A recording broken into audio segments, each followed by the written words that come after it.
नमस्ते, यहाँहरूलाई मेरो नेपाली किचनमा स्वागत छ। आज म यहाँहरूमाझ हाँसको मासुको रेसिपी लिएर आएकी छु। खानाका लागि निकै स्वादिलो बानिने हाँसको मासु जाडोयाममा खाँदा शरीरलाई निकै फाइदा पुर्याउँछ। आज म यही हाँसको मासुलाई कसरी मिठो तरिकाले बनाउने भनेर देखाउन गइरहेको छु। आउनुहोस् बनाउनतिर लागौं है त। मैले यहाँ मासु पकाउनका लागि हाँसको मासु लिएको छु। अब यो मासुलाई हामीले म्यारिनेट गर्नुपर्छ। यसमा म आधा चम्चा नुन राख्दैछु। यसरी नै आधा चम्चा बेसारलाई पनि राखे। आधा चम्चा रातो धुलो खुर्सानीलाई पनि राखे। थोरै मात्रामा तोरीको तेललाई पनि यहाँ राख्नुपर्छ। अब यो मासुलाई राम्रोसँग मोल्नुपर्छ।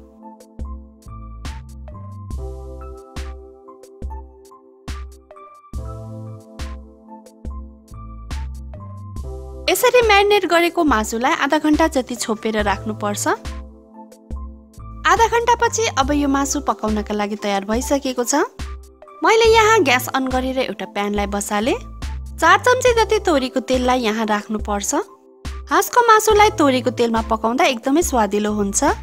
तेल तातेपछि मैले यहाँ ल्वाङ, सुकुमेल, दालचिनी र तेजपत्तालाई पनि राखे। अब एउटा काटेको प्याजलाई पनि यहाँ राख्नुपर्छ। थोरै मात्रामा बेसार पनि मैले यहाँ राखे। अब यसलाई चलाएर केही बेर प्याज फ्राई हुन दिनुपर्छ।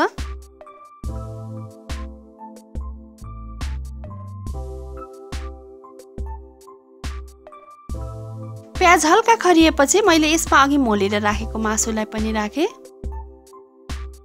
अब यो मासुलाई बेला बेला चलाउँदै मजाले भुटिन दिनुपर्छ।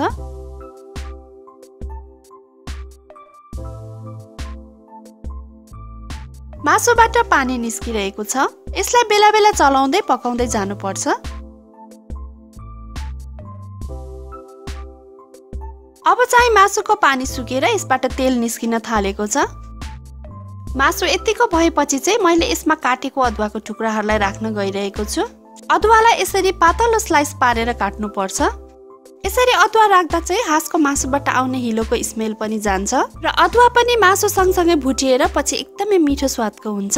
अदुवा राख्दा चाहिँ हजुरहरूलाई कतिको मन पर्छ त्यही अनुसार कम या ज्यादा गर्न सक्नुहुनेछ। अब चाहिँ अदुवा र मासुलाई राम्रोसँग फ्राई हुने गरी भुट्दै जानुपर्छ।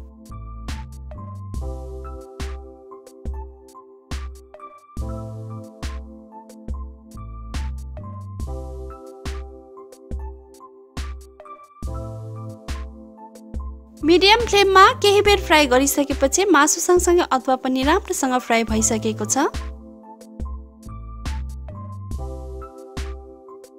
अब चाहिँ म यसमा 1 चम्ची अदुवा लसुनको पेस्टलाई राख्दैछु।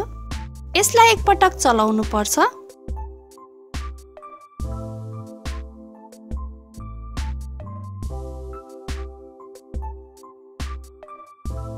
अब चाहिँ म यसमा मसिनो गरी काटेको एउटा टमाटरलाई पनि राख्दैछु। अब टमाटरलाई केही बेर पाक्न दिनुपर्छ।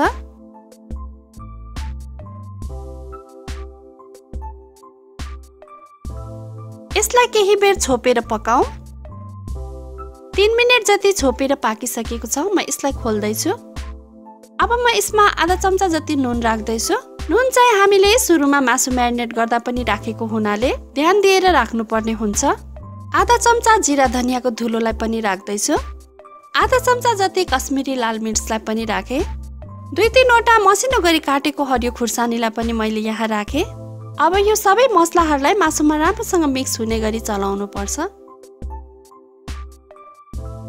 अब मासुमा सबै मसलाहरू राखिसकेपछि यसलाई म फेरि 2 मिनेट जति छोपेर पकाउँदैछु। ग्यासको फ्लेम चाहिँ स्लोमा राख्नुहोला।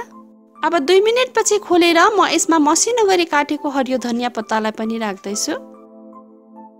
अब यसलाई राम्रोसँग चलाएपछि मासु पाकिसकेको छ।